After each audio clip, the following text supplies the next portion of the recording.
Sun Life தொலைக்காட்சி நேயர்கள் அனைவருக்கும் இனிய காலை வணக்கங்கள். எல்லோரும் நன்றாக இருப்பீர்கள். இன்று 27/2/2025 வியாழக்கிழமை, மாசி மாதம் 15ஆம் நாள், சதுர்த்தசி திதி. இன்று காலை 8:55 வரை, அதன் பிறகு அமாவாசை திதி. அவிட்டம் நட்சத்திரம் இன்று மதியம் 3:43 வரை. இந்த நாளின் ஒரு சிறப்பு அம்சமாக திருவாதிரை, சுவாதி, சதயம் ஆகிய ராகுவின் 3 நட்சத்திரங்களில் பிறந்தவர்கள் எல்லோருக்குமே தாராபலம் உள்ள மிகச்சிறந்த இனிய நல்ல நாளாக இந்த நாள் அமைந்திருக்கிறது.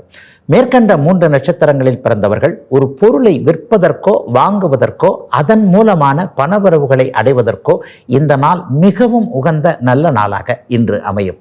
அதை போலவே அவரவர்களுடைய வேலை, தொழில், வியாபாரம், விவசாயம் மற்றும் சொந்த வாழ்க்கை அமைப்புகளில் மேற்கண்ட 3 நட்சத்திரக்காரர்கள் ஒரு நல்ல ரிஸ்க் எடுத்து செய்யக்கூடிய ஏதேனும் ஒரு விஷயத்தை செய்து அதன் மூலமான வெற்றிகள், லாபங்களை அடையக்கூடிய சுப நாள் இன்று.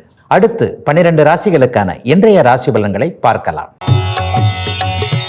மேஷராசிக்காரர்களுக்கு சந்திரன் 11ஆம் இடத்தில் இருக்கக்கூடிய நாள் இன்று. உண்மையிலேயே 11ஆம் இடத்துல நல்ல விதமாக இருப்பார், நல்ல பலன்களை செய்வார் அப்படின்னு பார்த்தா கூட இன்றைக்கு அமாவாசை சந்திரனாக இருக்கிறார். கூடுதலாக அவர் சனியோடு சேர்ந்திருக்கிறார். இங்கே குரு சுக்கிர தொடர்புகள் எதுவும் இல்லாத நிலைமையில் சற்று குழப்பங்கள் ஏற்படக்கூடிய நாளாக இந்த நாள் அமையும். உறவுகள்கிட்டயே இன்றைக்கி மேஷராசிக்காரங்களுக்கு கொஞ்சம் குழப்பங்கள் வருங்க. அண்ணன் அக்கால்கிட்ட எதையாவது ஒன்று சொல்கிறது, நம்மளே கொஞ்சம் கண்ட்ரோல் இல்லாமல் இருக்கிறது. 4ஆம் அதிபதி இன்றைக்கு அந்த வீட்டுக்கு 8ல் மறைஞ்சு அமாவாசையாக இருக்கிறனால அம்மா கிட்ட ஏதாவது ஒரு மாதிரியான ஒரு பேச்சுவார்த்தைகள் வர்றது, நம்மளே வாய் தவறி எதையாவது ஒன்று சொல்லிடுறது என்கின்ற மாதிரியான கொஞ்சம் குழப்பங்கள் ஏற்படக்கூடிய நாளாக இந்த நாள் மேஷராசிக்காரர்களுக்கு இருக்கும்.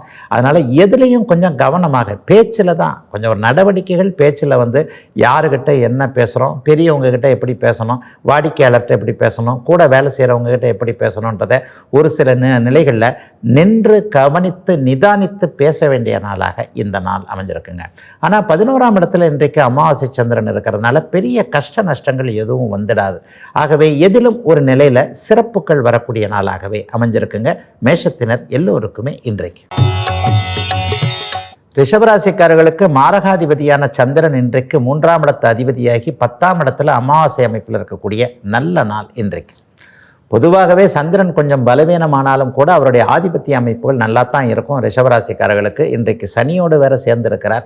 ஆகவே கொஞ்சம் அப்படி இப்படின்னு இருந்தால் கூட தொழில்முறை அமைப்புகளில் முன்னேற்றங்கள் வரக்கூடிய நாளாக இந்த நாளை சொல்லலாம். என்ன தொழில் பண்ணலாம், ஏது தொழில் பண்ணலாம், அல்லது பதவி உயர்வு சம்பந்தமாக என்ன மாதிரியான சில விஷயங்களை செய்யலாம், நம்முடைய உழைப்பு இப்படிப்பட்டது என்பதை அடுத்தவருக்கு எப்படி காட்டுவது என்கின்ற அமைப்பில் குழப்பமங்களில் இருந்தவங்களுக்கு அதுக்கான தீர்வுகள் இருக்கக்கூடிய அமைப்புகள் இன்றைக்கு உண்டு. ஆனால் அதே நேரத்தில் வேலை சார்ந்த விஷயங்களில் நல்லா இருக்கக்கூடிய அமைப்புகள் இன்றைக்கு வீட்டில் தான் கொஞ்சம் ஒரு மாதிரியாக இருக்கும். நம்மை யாரும் சரியாக கவனிப்பதில்லை அல்லது நம்முடைய கருத்துக்கு மதிப்பு கொடுக்கவில்லை என்ன அவரவருடைய வயதிற்கேற்றார் போல வீட்டில் சில விமர்சனங்கள் வரக்கூடிய நாளாக இந்த நாளை கண்டிப்பாக அத்தனை ரிஷபராசிக்காரர்களுக்கும் சொல்ல முடியும். தன்னம்பிக்கையே கொஞ்சம் ஒரு மாதிரி கைவிட்டு போன அமைப்புகளில் தான் இருக்கும். 3ஆம் அதிபதி இன்றைக்கு பார்த்தீங்கன்னா அமாவாசை நிலைமைகளில் இருக்கிறார் இல்லையா. ஆக ஏதேனும் ஒரு நிலையில் கருத்துக்கள் பிறவரை கவனிக்கப்படாமல் ஒரு தன்மையில் இருக்குமோ அப்படிங்கிற ஒரு எண்ணங்கள் இருக்கக்கூடிய நாளாக இந்த நாள் அமைந்திருக்கிறது ரிஷபராசிக்காரர்கள் எல்லோருக்கும் இன்று. மிதுனராசிக்காரர்களுக்கு தனாதிபதியான சந்திரன் இன்றைக்கு பாக்கியம் என்று சொல்லப்படக்கூடிய 9ஆம் இடத்துல அமாவாசை அமைப்பில் சனியோடு சேர்ந்திருக்கக்கூடிய நாள் இன்றைக்கு. வாக்குஸ்தானம் இன்றைக்கு வலிமையை இழக்கிறது என்பது தான் உண்மை. உண்மையில் 2ஆம் இடம் அதிபதி 9ஆம் இடத்தில் இருக்கும்போது பணம் வரும் என்றாலும் கூட வாக்கில் ஏதேனும் ஒரு நிலையில் தொல்லைகள் வரக்கூடிய நாளாக இந்த நாள் அமைந்திருக்கிறது. ஆகவே யாருக்கும் ப்ராமிஸ் பண்ணாதீங்க. யாருக்கிட்டையும் உன் கடனை எனக்கு தரேன், என் கடனை எனக்கு தரேன், இந்த மாதிரியான விஷயங்கள், அல்லது அவர் கொடுக்காவிட்டால் நான் கொடுக்குறேன், கேரண்டி கையெழுத்து போகிறது, இந்த மாதிரியான விஷயங்கள் எதுவுமே இன்றைக்கு கண்டிப்பாக மிதுன ராசிக்காரர்களுக்கு இருக்கக்கூடாது. தெய்வ நம்பிக்கை அதிகமாகக்கூடிய நாளாக இந்த நாள் இருக்கும். குலதெய்வத்தை போய் பார்த்துட்டு வந்துடலான்ற மாதிரியான ஒரு எண்ணங்கள் இருக்கும். அல்லது மனசு கொஞ்சம் ஒரு மாதிரி பொருளாதார பற்றாக்குறையின் காரணமாக கூட கொஞ்சம் குழப்பங்கள் இருக்கலாம். இப்படி ஏன் இதை தொடர்ந்து செய்யலாமா, இந்த வேலை இப்படியே நீடிக்கட்டுமா, இந்த தொழில் இப்படியே நீடிக்கட்டுமான்னு முடிவெடுக்க முடியாத ஒரு டைலமா நிலைமையில் இன்றைக்கும் நாளைக்கும் இருப்பீங்க. ஆனால் அந்த 2 நாட்களுக்கு பிறகு ஒரு வளர்பிறை அமைப்பில் வரும்போது அட்டகாசமான நல்ல பலன்கள் இருக்கும். ஆகவே எதுவும் எல்லை மீறாது என்றாலும் கூட இந்த 2 நாட்கள் வேலை சார்ந்த விஷயத்தில், பணம் சார்ந்த விஷயத்தில், பொருளாதாரம் சார்ந்த விஷயத்தில் குழப்பங்கள் நீடிக்கக்கூடிய நாளாக அமைந்திருக்கிறது மிதுன ராசிக்காரர்கள் எல்லோருக்கும் இன்று. கடகராசிக்காரர்களுக்கு சந்திரன் 8ல் மறைந்திருக்கின்ற சந்திராஷ்டம நாள் இன்றைக்கு. இந்த வருடத்திலேயே இந்த நாள் தான் கடுமையான ஒரு பலவீனத்தை உங்களுடைய ராசிநாதன் அடைந்திருக்கின்ற நாளாக கண்டிப்பாக இருக்கும். இந்த வருடம் இல்லை, ஒரு வருஷமாகவே. உண்மையை சொல்லப்போனால் இன்றைக்கு சந்திராஷ்டமமும் இருக்கின்ற அமைப்பில் அமாவாசையும் சேர்ந்திருக்கிறார். ராசிநாதன் கடும் பலவீனத்தை அடைந்திருக்கிறார். கூடுதலாக அட்டமாதிபதியாகிய சனியோடு சேர்ந்திருக்கிறார். ஆக என்ன, எந்த விதமான புதிய திட்டங்களும் இன்றைக்கும் நாளைக்கும் கடகராசிக்காரர்கள் போடவே கூடாது. எந்த ஒரு இடத்துலையும் கையெழுத்து போடுறதுன்றதும் ஆகாது. எதுவுமே பண்ணாமல், அதாவது இயல்பான ஒன்றை மட்டும் நடக்க விட்டு, கெட்ட நேரம்ன்றதுனால சாப்பிடாமல் இருக்க முடியாது, அன்றாட கடமைகளை செய்யாமல் இருக்க முடியாது இல்லையா? அப்போ அன்றாட நித்திய கடமைகளை மட்டும் செய்துவிட்டு பெரிய முடிவுகள், தொழில் முடிவுகள், வேலை முடிவுகள், சொந்த விஷயத்தில், வாழ்க்கையில், குடும்பத்தில் எதையுமே செய்யாமல் அப்படியே தள்ளி கொண்டு போக வேண்டிய நாளாக இன்றைக்கும் நாளைக்கும் அப்படியே கடகராசிக்காரர்களுக்கு அமைஞ்சிருக்குங்க. மனசு கொஞ்சம் குழப்பமாக இருக்கும். எதையாவது எங்கேயாவது மறந்து வச்சுட்டு தேடாதீங்க. கையில் விலை உயர்ந்த செல்ஃபோன் வச்சுருக்கிறவங்க பொது பயணங்களின் போது ரொம்ப கவனமாக இருக்கணும். கைப்பொருள் மிஸ் ஆகிறது அப்படிங்கிறது இந்த 2 நாளில் நடக்கும். ஆகவே பொறுமை, நிதானம் தேவைப்படக்கூடிய, ராசிநாதன் பலவீனமாகி சந்திராஷ்டமம் நடக்கக்கூடிய நாளாக அமைஞ்சிருக்குங்க இன்னைக்கு. சிம்மராசிக்காரர்களுக்கு விரையாதிபதியான சந்திரன் இன்றைக்கு 7ஆம் இடத்துல அமாவாசை அமைப்பில் கூடுதலாக பாபத்துவ தன்மையிலையும் இருக்கிறார். ஆக இந்த அமைப்பு கணவன் அல்லது மனைவியின் மூலமாக ஏதேனும் ஒரு பொருள் நஷ்டம், செலவுகள் வரக்கூடிய அமைப்போல காட்டுது. கொஞ்சம் கணவனுக்கும் மனைவிக்கும் கருத்து வேறுபாடுகள் வரும் என்பதையும் காட்டுது. ஒன்று, கருத்து வேறுபாடு இல்லைன்னா கணவனுடைய ஆரோக்கியம் சம்பந்தப்பட்ட விஷயங்கள், மனைவியுடைய குணநல, மனநல சம்பந்தப்பட்ட விஷயங்களில் 2 பேருக்குமே ஏதாவது ஒன்று, எப்போவுமே இவர் இப்படித்தான், எப்போவுமே அந்த அம்மா இப்படித்தான் என்கின்ற மாதிரியான சலிப்பு தன்மைகள் வரக்கூடிய நாளாக இருப்பதால் குடும்ப அமைப்புகளில் கணவன் மனைவி, நட்புகள், காதலன் காதலி போன்ற விஷயங்களில் விட்டு கொடுத்து போக வேண்டிய நாளாக அமைஞ்சிருக்குங்க சிம்மராசிக்காரர்கள் எல்லாருக்குமே. இதையே இவ்வளவு விரிவாக சொல்கிறேன்னா, வயதிற்கேற்றாற் போல தான் பலன்கள் நடக்கும் இல்லையா? கணவன் மனைவியாக ஆகாதவர்கள், ஆகக்கூடிய எண்ணங்களில் இருப்பவர்களுக்கு கருத்து வேற்றுமைகள் வரக்கூடிய நாளாக இந்த நாள் அமைஞ்சிருக்கும். 60 வயது தாண்டின மனைவிக்கோ கணவனுக்கோ ஒரு ஆரோக்கிய குறைவுகள் வந்துருமோன்ற ஒரு எண்ணங்களும் கண்டிப்பாக உண்டு. ஆக எதிர்பாலினத்தவரின் மீது அக்கறைகள் கொள்ள வேண்டிய நாளாக, அவருடைய கருத்தை கொஞ்சம் காது கொடுத்து கேட்க வேண்டிய நாளாக, என்னதான் இருந்தாலும் என் பேச்சத்தான் என் முன்னாடி கேட்கணும் அப்படின்றது இல்லாமல் அந்த பெண்மணிக்கும் அந்த சகோதரிக்கும் ஒரு மனது என்கின்ற ஒன்று இருக்கிறது என்பதை சிம்மராசிக்கார ஆண்கள் உணரக்கூடிய ஒரு நல்ல நாளாக இந்த நாள் அமைஞ்சிருக்குங்க. மற்றபடி 7ஆம் இடத்துல அவர் பாவத்துவமாக இருந்தாலும் பெரிய தொல்லைகளை கொடுக்க விடாத வண்ணம் 7ஆம் அதிபதி ஆட்சியாக இருப்பதால் கஷ்ட நஷ்டங்கள் எதுவும் இல்லாத நல்ல நாள் தாங்க இன்னைக்கு.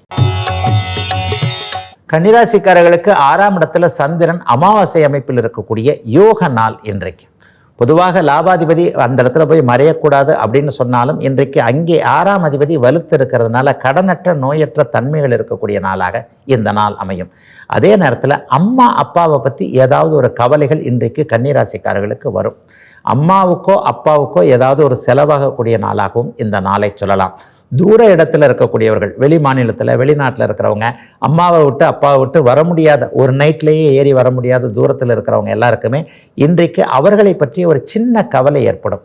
பெரியவங்க இப்படி விட்டுட்டு வந்திருக்கிறோமே, அவங்க தனியாக இருக்கிறாங்களே, அம்மா இப்படி இருக்கிறாங்களே, அப்பா இப்படி இருக்கிறாங்களே, அவருடைய பொருளாதார நிலைமை, உடல் நிலைமை இப்படி இருக்கே, நம்ம போய் உடனடியாக டக்குன்னு போய் செய்ய முடியாத அமைப்பு இருக்கே என்பது போன்ற தாய் தந்தையரை பற்றி கவலைப்படக்கூடிய தன்மைகள் இருக்கக்கூடிய நாளாக இந்த நாள் அமைந்திருக்கிறது. சிலருக்கு அப்பாவுடைய கடனை அடைக்கணுன்ற எண்ணங்கள் இருக்கும். அப்பா அப்படி பண்ணுறாரு, இப்படி பண்ணுறாரு, என்ன இருந்தாலும் நமக்காகத்தானே வாங்கினார். இந்த மாதிரியான தந்தையுடைய கடனை பற்றிய, தந்தையுடைய ஆரோக்கியத்தை பற்றிய கவலைகள் ஏற்படக்கூடிய நாளாக அமைந்திருக்கிறது. கன்னிராசிக்காரர்கள் எல்லோருக்கும் வயதிற்கு ஏற்றாற் போல இன்றைக்கு. துலாம் ராசிக்காரர்களுக்கு 5ஆம் இடத்துல இன்றைக்கு அமாவாசை அமைப்பில் சூரிய சந்திரர்கள் சேர்ந்திருக்கக்கூடிய நாளாக இந்த நாள் அமையும். 5ஆம் அதிபதியும் அந்த இடத்திலேயே இருக்கிறார். பிள்ளைகளை பற்றிய ஏதேனும் ஒரு நல்ல தகவல்கள் வரக்கூடிய நாளாக இந்த நாள் அமையும். லாபாதிபதியும் 10ஆம் அதிபதியும் இன்றைக்கு 5ஆம் இடத்துல சேர்ந்திருக்கிறது என்பது பிள்ளைகள் இனிமேல் லாபத்தை வர வைக்கக்கூடிய அளவிற்கு தொழிலில் காலூன்றுவார்கள் என்கின்ற நம்பிக்கையை பெற்றவர்களுக்கு வரக்கூடிய ஒரு நல்ல நிலை மாற்றம் ஏற்படக்கூடிய ஒரு நல்ல அமைப்பு. பிள்ளைங்களை பற்றி இது வரைக்குமே ஒரு மாற்று அபிப்பிராயம் கொண்டிருந்தவர்கள், பிள்ளை விளையாட்டுத்தனமாக இருக்கிறாரு, அப்படி இருக்கிறார், எப்படி இருக்கிறார், நான் கஷ்டப்பட்டு வளர்த்த இந்த ஒரு விஷயத்தை அவர் ஒரு நிலைநிறுத்தாமல் போய்விடுவாரோ என்பது மாதிரியான எண்ணங்கள் கொண்டிருக்கக்கூடிய துலாம் ராசிக்கார தந்தைகள், தாய்கள் அனைவருக்குமே ஒரு பிள்ளைகளை பற்றிய ஒரு நல்ல எண்ணங்கள் வரக்கூடிய, பரவாயில்ல நம்ம பிள்ளை பிழைச்சிக்கும் என்கின்ற மாதிரியான ஒரு மனதிற்குள் சந்தோஷம் வரக்கூடிய சிறப்பு நாளாக இந்த நாள் அமைஞ்சிருக்கு. சிலருக்கு பார்த்தீங்கன்னா இன்றைக்கு தொழிலில் லாபம் வரக்கூடிய நாளாக 10-11 கூடியவர்கள் இன்றைக்கு இணைஞ்சிருக்கிறாங்க. இதுவரைக்குமே இந்த தொழிலை பண்ண ஆரம்பித்தது தப்போ, அகலக்கால் வச்சுட்டோமோ என்கின்ற மாதிரியாக எண்ணத்தில் இருப்பவர்களுக்கு தொழில் முன்னேற்றம் அடையக்கூடிய ஒரு சுப நாள் இன்றைக்கு. விருச்சிக ராசிக்காரர்களுக்கு 4ஆம் இடத்துல இன்றைக்கு அமாவாசை யோகம் ஏற்படக்கூடிய தாயின் பேச்சை கேட்க முடியாத நாளாக இந்த நாள் அமையும். அதிலும் குறிப்பாக பார்த்தீங்கன்னா இன்றைக்கு அம்மாகிட்டேருந்து வர்ற தகவல்கள் எதுவும் சரியில்லாத அமைப்பு, அல்லது நம்ம விரும்பி கேட்குற ஒன்றுக்கு அம்மா ஒத்துழைக்காத ஒரு அமைப்பு. அம்மா நான் இதை செய்ய போகிறேன், இதை வாங்க போகிறேன், இது எனக்கு வேணும், இவர் எனக்கு வேணும் என்கின்ற எண்ணங்களில் இன்றைக்கு விருச்சிக ராசிக்கார இளைஞர்கள் இன்றைக்கோ நாளைக்கோ தாயிடமிருந்து அனுமதி கேட்க தேவையில்லாத நாளாக கண்டிப்பாக அம்மா முடியாதுன்னுவாங்க. அந்த மாதிரியான ஒரு விஷயங்கள் நடக்கக்கூடிய நாளாக இந்த நாள் அமைஞ்சிருக்கு. கல்வியில் இதுவரைக்குமே ஒரு மாதிரியான ஒரு சூழ்நிலையில் இருக்கக்கூடிய மாணவர்கள் எல்லாருமே கல்வி முன்னேற்றத்திற்காக பாடுபட வேண்டிய நாளாக இந்த நாள் அமையும். பொதுவாகவே சூரிய சந்திரர்கள் சேர்ந்திருப்பது தர்மகர்மாதிபதி யோகம் என்றாலும் கூட அவர்கள் அமாவாசையில் சேர்ந்திருப்பதும் கூடுதலாக அங்கே சனியோடு சேர்ந்து பாவத்துவமாக இருப்பதும் உழைப்பதற்கு அஞ்சாத விருச்சிக ராசிக்காரர்களுக்கு இன்னும் கொஞ்சம் உழைப்பு கூடுதலாக தேவை என்பதை இங்கே காட்டுகிறது. தொழில் அமைப்புகளில் இன்னைக்கு கொஞ்சம் ஒரு மாதிரியான கலக்க நிலைமைகள் இருக்கும். வேலையில் இது சரியாக வருமா, ப்ரொமோஷன் கிடைக்குமா, சம்பளம் கேட்கலாமா கேட்கக்கூடாதா, அல்லது தொழில் முன்னேற்றம் அடையுமா அடையாதா என்கின்ற சந்தேக எண்ணங்கள் வரக்கூடிய நாளாக அமைந்திருக்கிறது அத்தனை விருச்சிக ராசிக்காரர்களுக்கும் இன்றைக்கு. தனுசு ராசிக்காரர்களுக்கு சாதகமற்ற தன்மைகளை கொடுக்கக்கூடிய சந்திரன் இன்றைக்கு அமாவாசை அமைப்பில் 3ஆம் இடத்துல சனியோடு சேர்ந்திருக்கிறார். மிக அற்புதமான நல்ல பலன்கள் நடக்கக்கூடிய நாளாக இந்த நாள் தனுசு ராசிக்காரர்களுக்கு அமையும். அதிலும் குறிப்பாக உங்களுக்கு யார் பிடிக்காதோ அவர் இன்றைக்கு ஏதேனும் ஒரு தப்பு செஞ்சு உங்ககிட்ட மாட்டக்கூடிய நிலைமைகள் இன்றைக்கு கண்டிப்பாக உண்டு. அல்லது உங்களை பிடிக்காதவர் இருக்கிறார் இல்லையா, ஒரு நண்பரை போல நடித்து கொண்டு உங்கள் மேலே பொறாமப்படக்கூடியவர் இருக்கிறார் இல்லையா, அவர் எல்லாமே இன்றைக்கு வலுவிழந்து, அதாவது உங்களுடைய எதிரிகள், உங்களை பிடிக்காதவர்கள் வலுவிழந்து இருக்கக்கூடிய ஒரு நல்ல யோக நாளாக இந்த நாள் அமைந்திருக்கிறது. 8-9 கூடியவர்கள் இன்றைக்கு 2ஆம் அதிபதியோடு சேர்ந்திருப்பது ஒரு நிலைமையில நல்ல நிலைமை, பணவரவிற்கு ஏற்ற ஒரு நிலைமை. யார் ஒருவர் அறிமுகம் ஆக மாட்டாரா என்கின்ற எண்ணத்திலிருந்து அவரை அறிமுகப்படுத்தி கொள்ள முயற்சிகளை மேற்கொண்டிருப்பவர்கள் எல்லாருக்குமே அதற்கான முயற்சிகள் பலிக்கக்கூடிய யோக நாளாக இந்த நாள் அமைஞ்சிருக்கு. இளையவர்களின் மீது இன்றைக்கு பெரியவர்களுக்கு ஒரு பச்சாதாபம் ஏற்படும். என்ன இருந்தாலும் இவர் ரொம்ப கஷ்டப்படுறாரு, நம்ம இந்த ஆதரவை கொடுக்கலாம் என்று 60-70 வயதுக்கு மேற்பட்டவர்கள் இன்றைக்கு தனுசு ராசிக்கார இளைஞர்களை தட்டி கொடுக்கக்கூடிய, அவர்களை தட்டி கொடுத்து வேலை வாங்கக்கூடிய ஒரு சுப நாளாகவும் அமைஞ்சிருக்குங்க அத்தனை தனுசு ராசிக்காரர்களுக்கும் இன்றைக்கு. மகர ராசிக்காரர்களுக்கு 7ஆம் அதிபதியான சந்திரன் இன்றைக்கு குடும்ப வீடுன்னு சொல்லப்படக்கூடிய 2ஆம் இடத்துல இன்றைக்கு அமாவாசை அமைப்புகளில் இருக்கிறார். உண்மையிலே சொல்லப்போனால் கணவனால் மன வருத்தம், மனைவியால் மன வருத்தம்னு ஏதாவது ஒன்று இன்றைக்கோ நாளைக்கோ நிச்சயமாக மகர ராசிக்காரர்களுக்கு ஏற்படும். என் பேச்சை நீங்கள் கேட்க மாட்டேன்றீங்க, என் பேச்சை கேட்டிருந்தா இந்த நிலைமை வராது, என்னைக்கு நீங்கள் என் பேச்சை கேட்டீங்க, இந்த மாதிரியான வார்த்தைகளை மகர ராசிக்கார சகோதரிகள் கண்டிப்பாக கணவருக்கு சொல்லுவதோ, அல்லது கணவர் மகர ராசியாக இருந்து அவருடைய மனைவிகள் எல்லாரும் இந்த வார்த்தையை யூஸ் பண்ணுறது என்பது கணவன் மனைவிக்குள்ள ஒரு இணக்கமான சூழல்கள் வராமல் இருப்பதை நீங்கள் சுட்டி காட்டக்கூடிய ஒரு நாளாக இந்த நாள் அமையும். என்னுடைய பேச்சை கேட்டிருந்தீர்களே ஆனால் இந்த துன்பம் வந்திருக்காது என்பதை அடித்து கூறக்கூடிய அமைப்புகள் இன்றைக்கு பெண்களால் ஆண்கள் அமைப்புகளில் கண்டிப்பாக உண்டு. ஆகவே எதற்கும் மனைவியின் பேச்சை கேட்க வேண்டிய நாளாக இந்த நாள் மகர ராசிக்கார ஆண்களுக்கு அமைந்திருக்கிறது. அதே நேரத்தில் இன்னொன்று பார்த்தீங்கன்னா, பெரிய சப்போர்ட், ஒரு ஃபைனான்சியல் சப்போர்ட் இன்றைக்கு மனைவி வீட்டாரிடமிருந்து அத்தனை மகர ராசிக்காரர்களுக்கும் கிடைக்கக்கூடிய நாளாகவும் இந்த நாளை சொல்லலாம். மனைவியின் பேரில் தொழில் வச்சிருக்கிறவங்களுக்கு கொஞ்சம் நல்ல முன்னேற்றங்கள் ஏற்படும். கடந்த கால அமைப்புகள் எல்லாமே அப்படியே ஒரு மாதிரியாக சுலபமாக முடிய போகிற இந்த காலகட்டத்தில் எல்லாம் இனிமேல் நன்மையாக நடக்கும் என்கின்ற மனோ உறுதியும் அதற்கான அமைப்புகளும் ஏற்படக்கூடிய சுப நாள் மகர ராசிக்காரர்கள் எல்லோருக்குமே இன்றைக்கு. கும்பராசிக்காரர்களுக்கு இன்றைக்கு ராசியிலேயே அமாவாசை சந்திரன் சனியோடு சேர்ந்திருக்கிறார். 6ஆம் அதிபதி ராசியில் வலுவிழந்த தன்மையில் இருக்கிறதுன்றது கொஞ்சம் மனசை உற்சாகம் இல்லாமல் பண்ணக்கூடிய ஒரு அமைப்பு, உடம்பும் ஒத்துழைக்காத ஒரு அமைப்பு. இது வரைக்குமே உடம்புல இருக்கக்கூடிய ஒரு பிரச்சனையை அப்படியே தள்ளி தள்ளி போட்டுக்கிட்டு இருந்த அத்தனை பேருமே இன்றைக்கி டக்குன்னு போய் ஆஸ்பத்திரிக்கு போய் ஒரு சின்ன காய்ச்சலோ தலைவலியோ கால் வலியோ கை வலியோ டக்குன்னு போய் பார்த்துருவீங்க. ஒரு எந்த ஒரு விஷயத்தையுமே தள்ளி போடாமல் அதை அன்றைக்கே முளையிலேயே கிள்ளி எறியறதுன்னு சொல்லுவாங்க இல்லையா, அந்த மாதிரி ஆரோக்கிய குறைவுகளை கொண்டிருக்கின்ற அத்தனை கும்பராசிக்காரர்களும் இன்றைக்கு மருத்துவ உதவிக்கு போகக்கூடிய நாளாக, சிகிச்சை வாங்கி கொள்ளக்கூடிய நாளாக, இன்றைக்கும் நாளைக்கும் இந்த பலன்கள் நடக்கக்கூடிய நாளாக இந்த நாள் அமைந்திருக்கிறது. கடந்த காலத்தில் கடனால் ரொம்ப பெரிய வேதனைகளை அனுபவித்தவர்களுக்கு அதிலிருந்து அப்படியே மீண்டு வரக்கூடிய அமைப்பு, எந்த இடத்துல நாம் தேவையின்றி ஒரு விஷயத்தை செயல்படுத்தினோம், பணம் வாங்கினோம் என்பதை ரியலைஸ் பண்ணக்கூடிய ஒரு நிலைமைகள் இப்போது கும்பராசிக்காரர்களுக்கு கண்டிப்பாக உண்டு. ராசிநாதன் வலுவாக இருக்கிறதுனால கடனாக இருக்கலாம், நோயாக இருக்கலாம், எதுவாக இருந்தாலும் நம்மளால் சமாளிக்க முடியும் என்கின்ற தன்னம்பிக்கையும் வரக்கூடிய நாளாக இந்த நாள் அமைந்திருக்கிறது. வெகு சிலருக்கு அம்மா அல்லது அக்கா தங்கச்சியின் மூலமாக பணம் செலவுகள் வரக்கூடிய நாளாக அமைந்திருக்கிறது கும்பத்திற்கு இன்றைக்கு.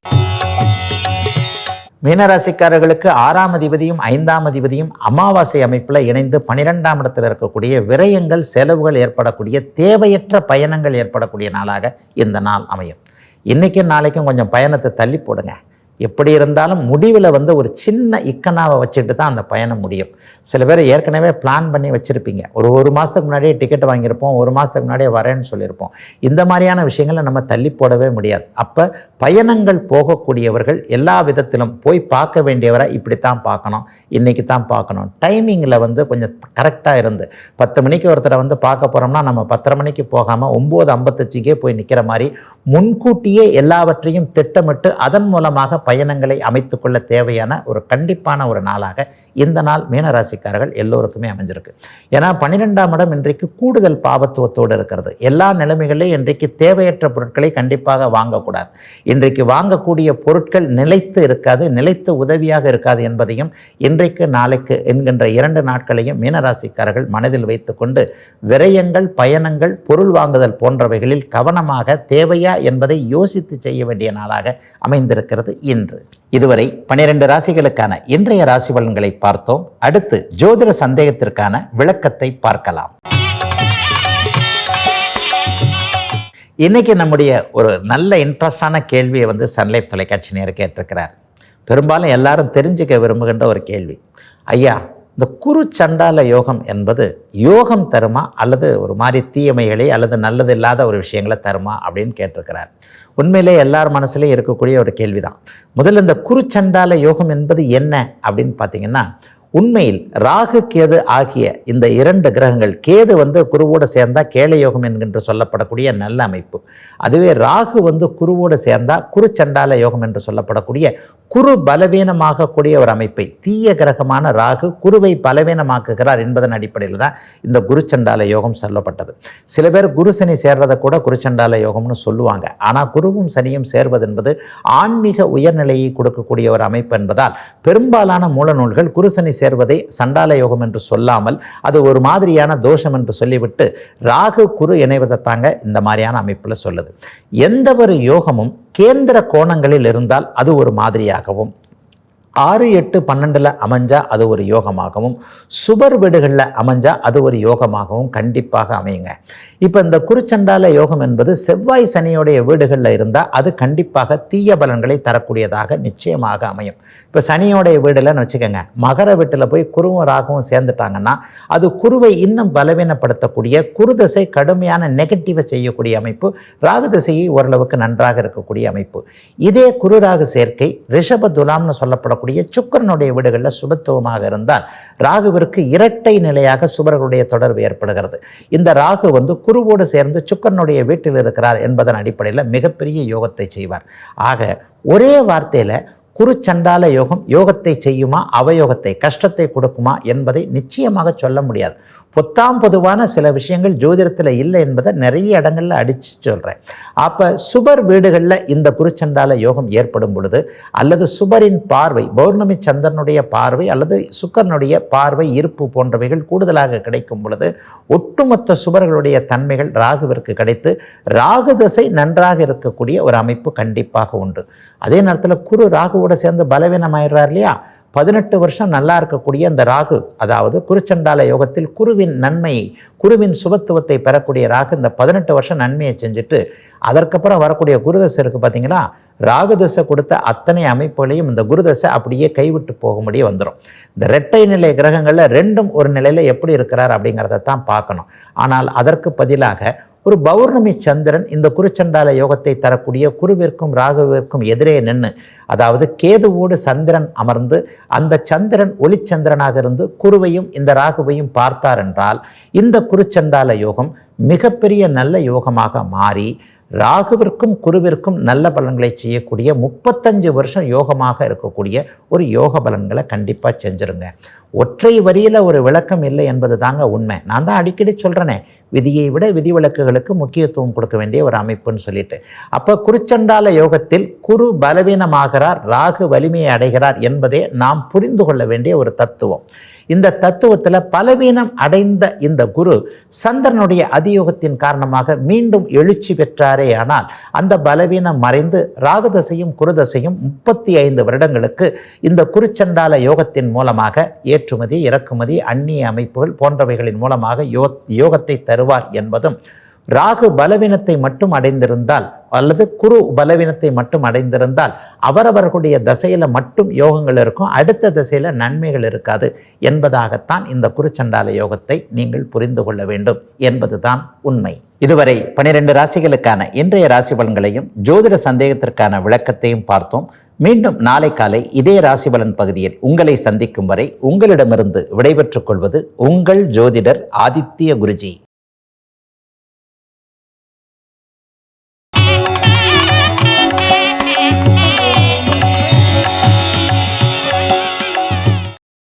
இன்னும் பல வீடியோக்களை காண சன் லைஃப் சேனலை சப்ஸ்கிரைப் பண்ணுங்க.